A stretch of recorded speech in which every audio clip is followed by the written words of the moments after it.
श्री स्वामी समर्थ अवधूत चिंतन श्री गुरुदेव दत्त। श्री स्वामी समर्थ। स्वागत आहे तुम्हा सर्वांचं आपल्या मराठी यूट्यूब स्वामी संदेश वास्तू टिप्स या चॅनलमध्ये। स्वामी महाराजांच्या कृपेने तुमच्या सर्व चांगल्या इच्छा पूर्ण हो ही स्वामींच्या चरणी प्रार्थना करते आणि आज या नवीन व्हिडिओला मी सुरुवात करते। उद्या आहे 23 तारीख। 23 तारखेला आलेली आहे बुद्ध पौर्णिमा। या दिवशी आपल्याला काळ्या तिळाचे काही उपाय करायचे आहे। यामुळे पूर्वजांचे आशीर्वाद आपणाला लाभणार आहेत। त्यामुळे तुम्ही हा व्हिडिओ शेवटपर्यंत नक्की पहा। चॅनलवर जर नवीन असाल तर सबस्क्राइब करा आणि असेच माहितीपूर्ण व्हिडिओ पाहण्यासाठी बेल आयकॉनलाही प्रेस करा। बुद्ध पौर्णिमेचे विशेष महत्त्व आहे। वैशाख पौर्णिमेला बुद्ध पौर्णिमाही म्हटले जाते। असं म्हणतात या दिवशी गौतम बुद्धांचा जन्म झाला होता, म्हणूनच हा दिवस बुद्ध जयंती म्हणूनही साजरा केला जातो। यंदा बुद्ध पौर्णिमा आली आहे 23 मे रोजी आलेली आहे। या दिवशी अनेक लोक उपवासही ठेवतात, विधिवत पूजाही करतात आणि बुद्ध पौर्णिमेच्या दिवशी यावर्षी तुम्ही जे काही उपाय करणार आहेत ते तुमच्या सर्व मनोकामना पूर्ण होणार आहेत। त्यामुळे तुम्ही हे उपाय शेवटपर्यंत नक्की पहा। या दिवशी बुद्ध तसेच विष्णू आणि चंद्राचीही पूजा केली जाते। बुद्ध पौर्णिमेच्या दिवशी दान केल्याने पुण्य लाभतं। जाणून घेऊया आजच्या दिवशी म्हणजे उद्या तुम्हाला कोणते दान करायचे आहे, त्याच्यामुळे तुम्हाला शुभ फळ प्राप्त होणार आहे।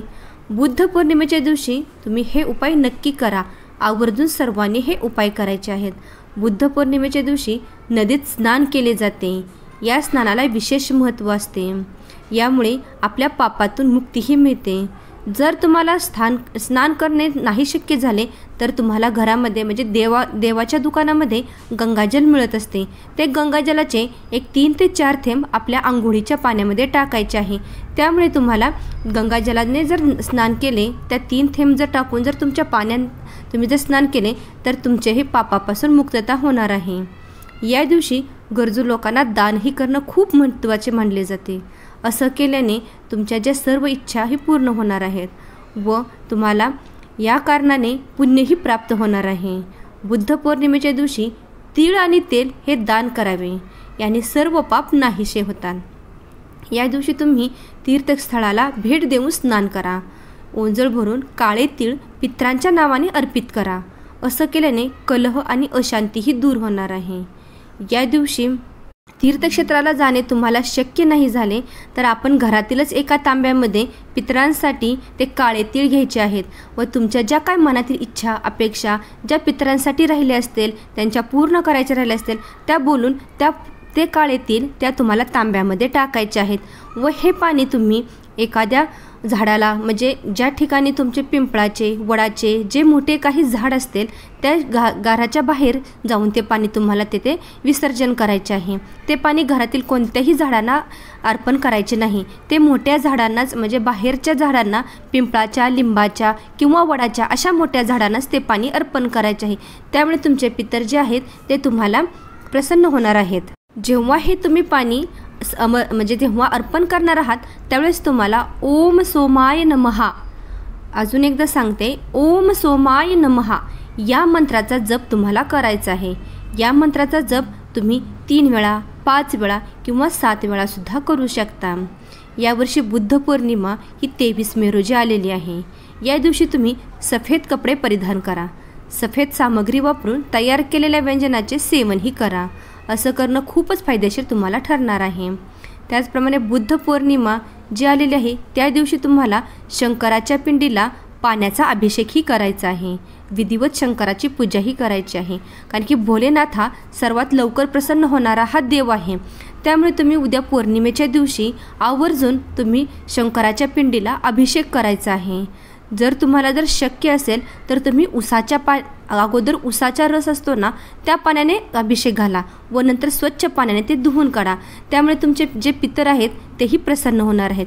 तुमच्या घरामध्ये जर काही बाधा असेल, निगेटिव्ह ऊर्जा जर असेल ती पूर्णपणे निघून जाईल। कारण की महादेवाच्या पिंडीला जर उसाच्या रसाने अभिषेक घातला तर असे म्हटले जाते की तुमच्या घरामधील जी काही बाधा आहे ती पूर्णपणे निघून जात आहे व त्याचप्रमाणे घरातील निगेटिव्ह ऊर्जाही निघून जात असते। त्यामुळे तुम्हाला आवर्जून उद्या पौर्णिमेच्या दिवशी महादेवाच्या पिंडीला अभिषेक घालायचा आहे। त्याचबरोबर या दिवशी तुम्हाला साबुदाणा खीर ही गरिबांना दान करू शकता। मंदिरात खीर ही दान करा। या दिवशी सातू, वस्त्र, मिठाई, अन्न आणि जल हे तुम्हाला दान करायचे आहे। हे दान करणे तुमच्यासाठी शुभ मानलं जाणार आहे। व बुद्ध पौर्णिमेच्या दिवशी तुम्हाला देवाचेही नामस्मरण दिवसभर करायचे आहे। त्याचबरोबर एका चांदीच्या प्लेटमध्ये तुम्हाला तुपाचा दिवाही लावायचा आहे, कापूर आणि धूपही लावायचं आहे। त्यात मखाने आणि खीर ही टाकायची आहे। म्हणजे जे तुम्ही गव्हाची खीर करणार असाल किंवा तांदळाची कोणतीही खीर करणार असाल ना, ते तुम्हाला उद्या ते आपल्या देवाला नैवेद्य दाखवायचं आहे। त्यामुळे तुम्हाला दुधाच्यापासून बनवलेले पदार्थ तुम्हाला आवर्जून तयार करायचे आहेत व आपल्या देवाला अर्पण करायचे आहेत। तुम्ही साबुदाणा ही खीर करू शकता, त्याचबरोबर शेवयाची खीर ही सुद्धा तुम्ही करू शकता। मखाने ही पांढऱ्या कलरचेच आहेत, त्यामुळे तुम्हाला उद्या आवर्जून पांढऱ्या कलरचे जे काही पदार्थ बनवता येतील ना, ते आपल्या देवाला अर्पण करायचे आहेत व देवाला ते दाखवायचे आहेत।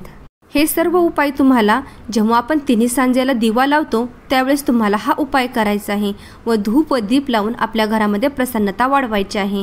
तुम्ही जर हे उपाय सर्व केले, काळ्या तिळाचाही सर्वात महत्त्वाचा उपाय आहे। तुम्हाला जर गंगास्थानास जर जाणं झालं तर तुम्ही नक्की आवर्जून जावा।